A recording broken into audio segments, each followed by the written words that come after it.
You are listening to the Freedom Podcast with Van Moody. Our desire is that you begin to live in freedom every day. Freedom in your mind, freedom in your finances, freedom from the external pressures of life. Prepare to be transformed as we seek to be free, mind, body, and soul. Let's get started. Hey friends, thanks for joining us on this incredible episode of the Freedom Podcast. Thanks for being with us. I'm your host, Dr. Van Moody, and every single month on the Freedom Podcast, we also dive into the big topic of financial freedom. Now, on the Freedom Podcast in general, we cover a variety of topics that pertain to life, freedom, and fulfillment. But one of those topics that we have to address every single month, because it is a big issue when it comes to real freedom and purpose and fulfillment, is financial freedom. And so every single month, I am so thankful to be joined by my brother, my friend, my co-host with the most, all the way from LA. Y'all see that rhyme I just did? Pastor George B. Thompson, the financial maven. He's a great stewardship pastor at Faithful Central, but he is also an absolutely amazing financial leader and got a very, very successful business out in LA, Thompson Wealth Management. He even helps me. And so, George, welcome, my brother. How are you doing today? I am so excited. And then, by the way, we had so much fun. You guys, Dr. Van, Pastor Van came out to LA. He rocked the house. There are people still talking about you right now. I think people tap me on the shoulder, where's Van? Bring him back. I was like I can just tapping me on the shoulder gonna make a difference. But you've been such a blessing to everybody, and it's absolutely awesome. And I'm excited about our topic today because stuff is already just flying by. Oh, there it is. Wealth Blueprint, the actual copies and everything. So I'm so excited about this and our topic and us going and us being able to be a blessing. So now I want you to listen to this episode. I want you to think about 3 or 4 family members you're going to have a kitchen table conversation with and sit down and talk about this. And all I got to say is right now, I know you're in your car, wherever you're listening to this podcast, just say family at least one time for me. Say family. All right, family. All right. Now, George, I'm not going to throw shade at you because, I'm like, well, where's my copy? You know what I'm saying? Right. I mean, but nevertheless, I digress. They all right here in boxes. Come on, man. But here's the thing. Let's jump into it. You got a brand new book.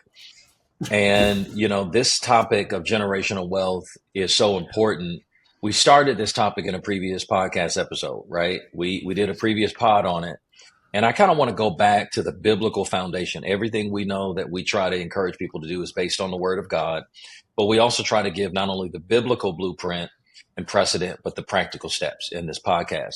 And so I want to take people back to First Chronicles chapter 22. I won't read the verses, but I'll give you a synopsis. This happens in First Chronicles. You also see it in a couple of other places in Second and in Kings. But you see that David wanted to build a temple for God. And God said, hey, man, you got too much blood on your hands, but here's what I need you to do. I need you to gather the resources for your son Solomon.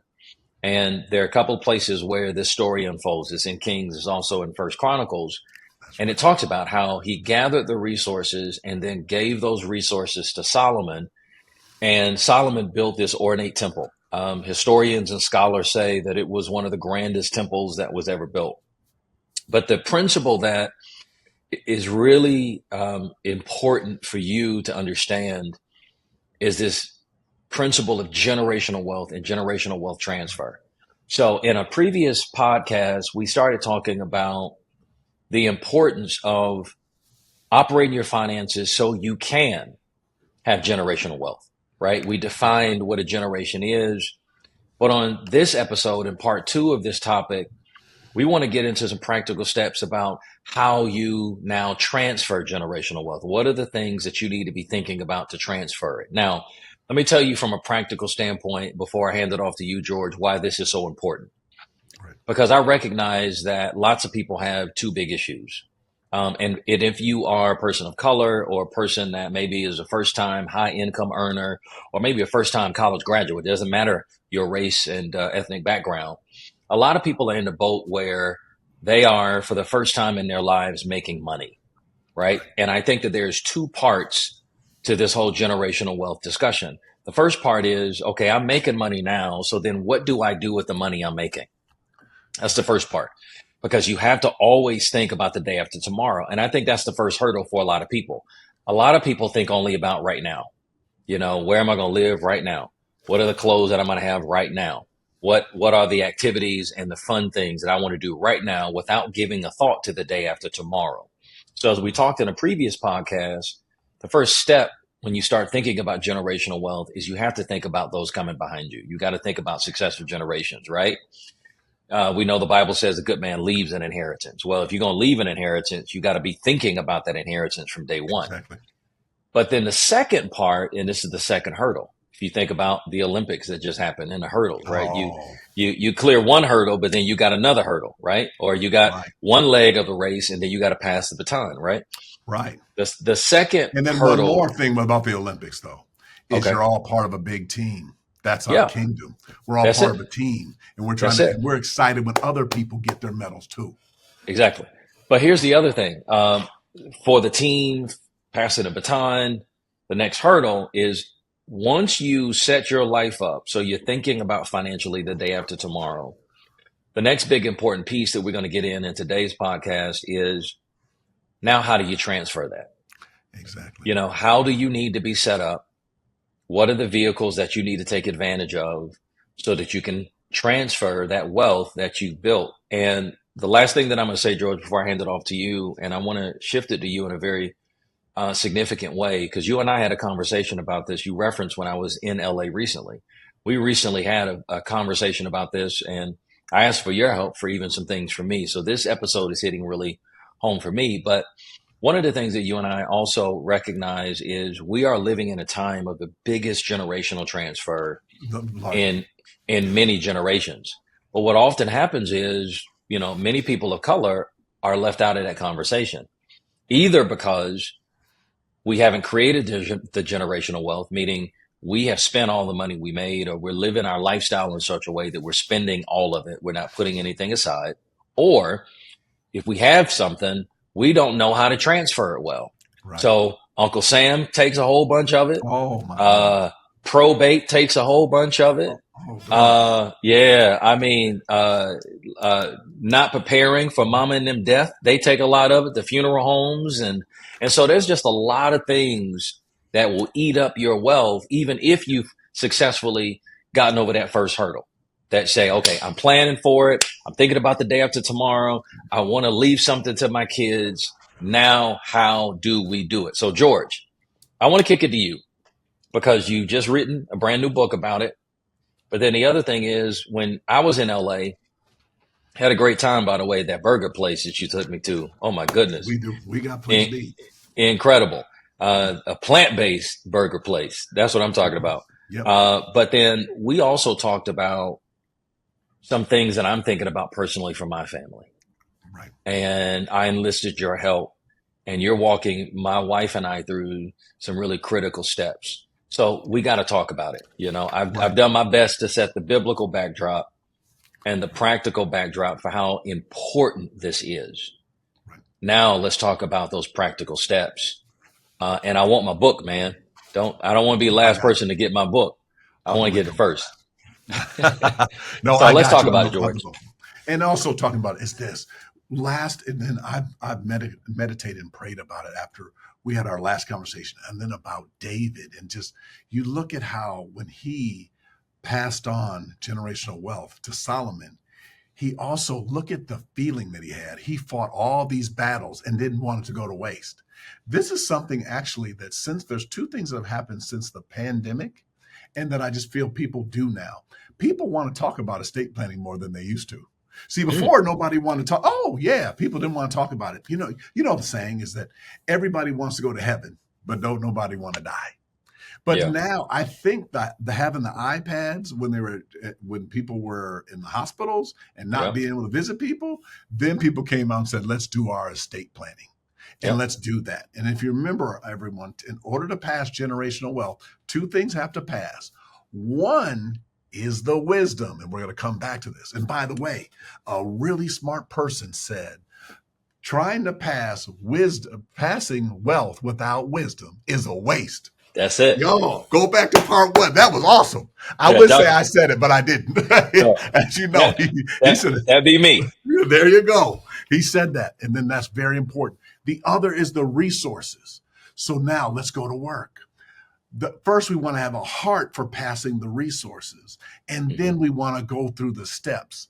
There are so many opportunities and things for you to be able to do it. So you want to be able to pass it on.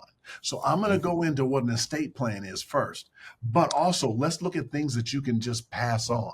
So first of all, there is number one is income. How do you pass on income to your children?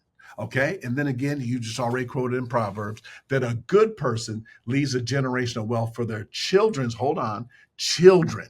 That means you have to pass knowledge because just, and again, I'm in Los Angeles. There are people that inherit a large sums of money and I'm going to use the word burn through it. And then Dr. Van, he cussed in our office a cuss word. There's a word that you're not allowed to use in our financial planning offices. And then even here in my office here, it's called probate. That is a cuss word. When you say that, my ear cringe, because when people say that someone passed their family without a will or without a trust, and by the way, wills go through probate as well. They just don't spend as long because of the time and the money that is spent and the family fighting back and forth. That's the state trying to decide what's going to happen with your estate. So you want to have that. So the first thing is you want to have a heart to pass it. And then you want to develop an estate plan. I'm going to say it again, an estate plan. We call it the blueprint. So if you ever build a house, and then you've done sermons on this, if you build a house, you want to have a plan of how that's going to operate. So where everything is going to go. Meaning that like what happens while you're alive. That's where this term is called living trust. That's while you're alive. You may be incapacitated at some point so that you want to be able to have someone have that. Whenever you create a living trust, you're called the trustor. That's how you start with the trust. And then you have something called successor trustees. That's who take care of the trust and then they execute it to the people who are the beneficiaries. That's the beginning of them. Okay, so number one, we establish a trust. And then there's other elements of a living trust. Then I'll kick it back over to you. So one is a living trust. The second is called POA. That stands for power of attorney. And that comes in two ways. One is health. So if something were to happen to you right now, I know your listeners, and you may be driving. If something were to happen to you right now, who would make health decisions for you? Now, if you don't have a living trust, and then I know you're going to say, I filled out a healthcare directive at a church, at a hospital. That's absolutely fine that you fill that out. But that means you have to be hurt or injured right within a 6-mile radius of that hospital. So you want to make sure that you have healthcare directives, but I'm going to come back to that. A power of attorney for health. The second way is finances, that this person can make financial decisions for you. So you want to sit down, you want to think about who's going to do that. So we have living trust, and then power of attorney, and then third, healthcare directives, where you go through and you're going to say, what happens do I want to be hooked up to machines? How do I want to make these decisions? Right. Do you want to make these decisions while you're of sound mind? Do you want to donate or how do you want to do this? So you want to actually have that as well. And those are the parts. Then we have something called a pour over will. And everybody said, Come on. Hey, what's a pour over will? Pour over will is that if there's something that we're missed being in the trust, the will put it into the trust. In other words, it's like if we were driving a tank on a battlefield, a living trust is like having that. And then instead of you not having an estate plan would be like standing on a battlefield with no tank, standing outside of the tank and fighting battles. That's much harder. So then a pour over will can reach out and pick something up and put it right back into the trust and to operate. So those are the elements. The poorest person on of earth a is the blueprint person without faith. and a Humanity living has trust. been led to a critical crossroad, wondering if there is an alternative to the world as we have made it. In essence, a lot of people have simply stopped believing in anything or anyone. They have simply lost their faith in faith. While it is absolutely tragic to lose a job, to lose a spouse, to lose a child or home or business. These are not the greatest losses one can experience. The greatest loss in life is the loss of belief. When one loses the ability to believe, one loses both faith and hope. When hope is lost, purpose is canceled, and life is robbed of meaning. Belief is the raw material required for commitment, persistence, and faithfulness. No man or woman can live beyond their belief, for without faith, all hope is lost. As a person whose life has been radically transformed by genuine faith, Dr. Van Moody has a passion for helping people understand what real biblical faith is and why it's so important. If our belief is gone, our life shrinks because possibilities are limited and our expectations are low. Believe is a must-read for anyone wanting to understand real biblical faith in order to believe big and live a life full of endless possibilities and limitless opportunities. Visit vanmoody.org or anywhere books are sold to get your copy today.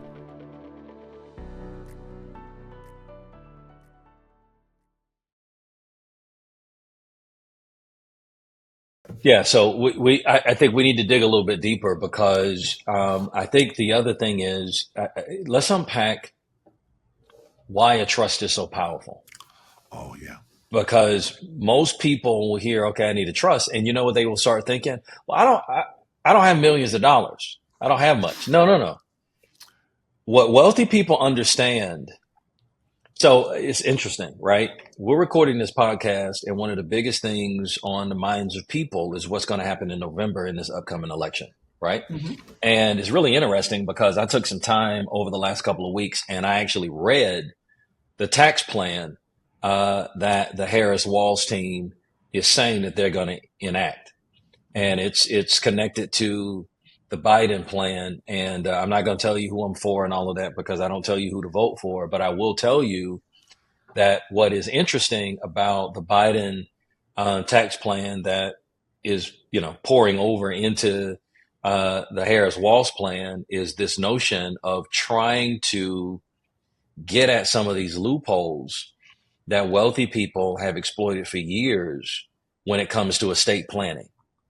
Now, that's why a trust is so powerful, because what a trust allows you to do is to put things in there that immediately pass to your descendants, your generations, your sons, and sons. And a lot of times in a trust, and I want to defer to you as the expert, you can avoid heavy tax penalties. You can also avoid a lot of the stuff that you want to pass on being tied up in court for a very, very long time, which when I tell you it's a nightmare, I walked through a number of things. We lost my sister this year in a tragic situation. A couple of years ago, my mom passed.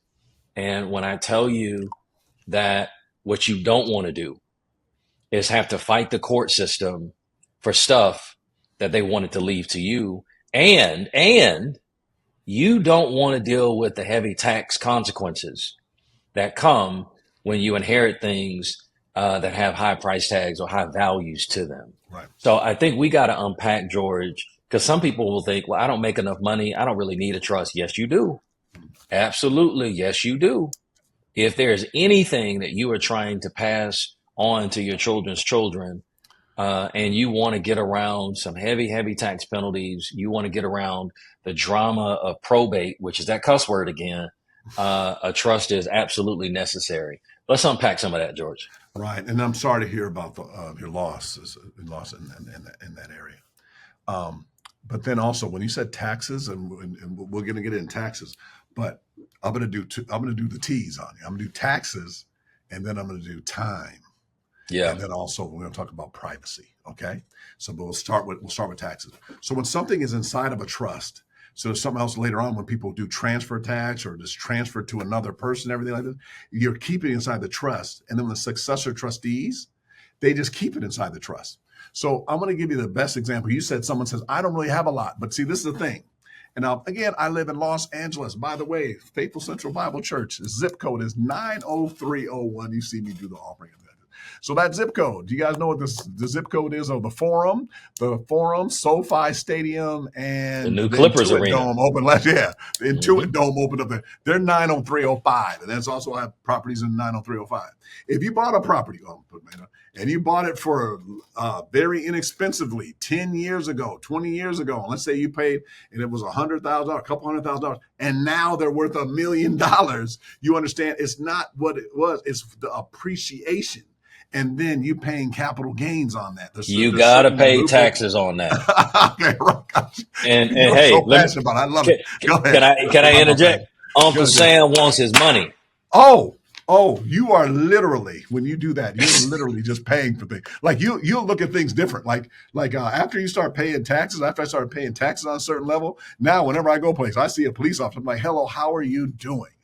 So the teachers, everybody, I shake their hand like we are literally contributing to your salary. So like, like just you look at things totally different. Like I used to not talk to, not saying I talk to the police officer thing, but you talk to people. It's a little bit different when you have those And when taxes. you start So stroking those big checks because of capital gains, and sometimes when you're not positioned properly, it feels like you're almost being penalized for doing well. oh yeah. And then that's why there's a lot of strategies also that we talk about, and then we'll do them. But I'll give you two of them right now. So let's say you bought a stock, like we're doing real estate, but let's say you own stock and you had bought a company and just one time you bought it at $50 a share, and then it went up to uh, $150 a share. So what you can do actually is that there's also things called a charitable remainder trust, where what you do is you donate it to an organization and then you receive income on those assets. And then they can sell it, and then you don't have any capital gains in that area. And you're giving, and it's also a donation. So there are different ways of setting up different trusts and different obligations to be able to save and to be able to do things in that area. So, but also that's the biggest is that side. One of the biggest is the taxes that you're very passionate about. But then I got to also use the word time and fees. If you do Oh, not have, I'm sorry guys, I'm going to cuss a few times. So what happens is if you do not have a living trust and you go to the P word, probate, and you go to probate now in Los Angeles, it took like a year or 2 years. This is in 2019 before the pandemic. Then during the pandemic, they stopped court. So then just nobody, they couldn't do it. Then they were doing the whole social distancing where they were like letting the court open, but you'd only see a few cases. Or they were doing it on Zoom and different things hmm. now, technological. But let's say it takes 2 years. So I'm going to go back to the illustration. If something happened to you right now and you were incapacitated, you didn't pass away, but you were alive. But then, so I have a question now. Who's going to pay your mortgage, right? How's your mortgage going to get paid? So can other people log into your accounts and be able to pay them and be able to do that? Suppose you need to the interest rates change and you want to refinance or you want to manipulate or do something to your property, but you're incapacitated. Who do you want to be able to do that? Now, someone has to go to court and get something called conservatorship over you, which takes time and money. But now, and all these things with the properties, like you guys have seen houses that have been boarded up and different things like that, sometimes they're just stuck in probate and in these areas. So that's why you need a trust, but then that's also why you need an estate plan, which is power of attorney, because those years of time, people could be doing certain things. And then also if you have children, school, different things like this, those 2 years, there's so many things that you could be doing over the time that you're doing that. And then, hey, can I do one more? Privacy. Yeah. So when someone passes or something happens, and then I'm back to LA, and you let me know if this is other places, they have all these things called probate sales, and they'll all these people call people and say, "Hey, I'll take over the payments of your house. I'll give you $10,000 cash. You can go away." You get all these phone calls or different things like this. So they're in the name of the trust, so it's private. They don't know that information. So when I go to my PO box, and this is something we also teach in our classes in the Wealth Summit, is that so when I go to my PO box, and there's another reason why I have a PO box for my properties is people don't know what address you actually live at.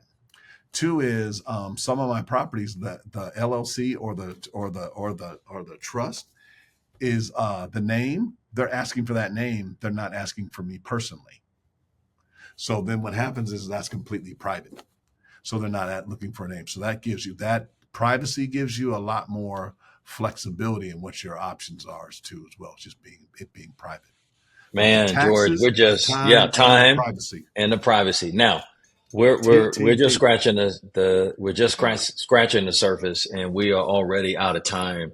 I think what we ought to do in a bonus episode is we ought to talk about some of the other unique things that you can do with the trust. There's some straight up Jedi mind stuff that a trust will allow you to do that the wealthy know about and they take advantage of, but often we don't get access to that information because we perish because of a lack of knowledge. So I Okay. think that Hey, yeah, can we talk about how you put trust in type of retirement plan where you can save larger sums? Let's do that. yes, Okay, cool. I'll do that. that'd be really good. Oh man. All right. Well, listen, family, as you can tell, I'm gonna give him we get super excited about this. George, when is the book coming out? Is it officially Um, out yet? yeah, so it's this. Yeah, so we're doing the. I'm doing the Wealth Summit. So we're launching that where we actually have that. Where we'll actually have the book will actually not only be coming out, so it'll be awesome for you also to pick it up because after this comes out, I'm actually shooting some things in September where if you know in my books, I always have QR codes in them. So then I'm shooting the footage for that this weekend. So by the time you get it, we'll have the QR codes where you can watch the live videos and a lot of things that we talk about in here as Oh well. man, absolutely incredible. Yep. Well, listen, family, we're out of time. We are just scratching the surface, but that's why we ask you to stay plugged in. Let me thank all of the partners. Partners, we're getting ready to record some bonus footage, and we're going to get into some more exciting topics around trust and some other things in our bonus episodes. But we do that because to all of our partners, we wouldn't have a podcast if it were not for you. There are a lot of cost and other things that go into being able to produce this podcast.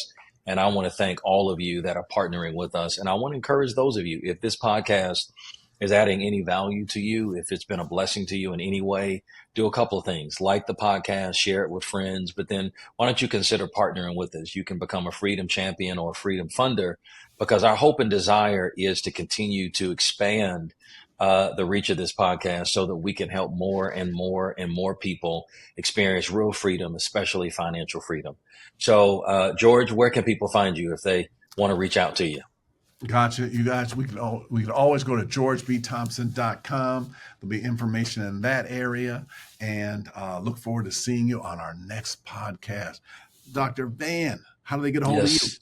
Always. You can find me at vanmoody.org. You can also find me at the Worship Center, twccc.org. And those websites are connected. So their podcast page for the Freedom Podcast is out at vanmoody.org. If you're just jumping into this one and want to go back and see the previous episode that we recorded, part 1 of our conversation on generational wealth, check it out. There's a host of last season's episode that we recorded that we know will add value to your life. So check it out. And we hope to see you next time on the Freedom Podcast. Take care. Thank you for listening to the Freedom Podcast. If you find inspiration, education, or fulfillment in our episodes, consider becoming a partner. Your donation ensures that we will continue delivering quality content alongside some of today's leading experts. Connect with us by becoming a Freedom Friend, a Freedom Champion, or a Freedom Funder. Together, we will continue to produce content that provides hope and healing. Thank you. Your generosity is appreciated.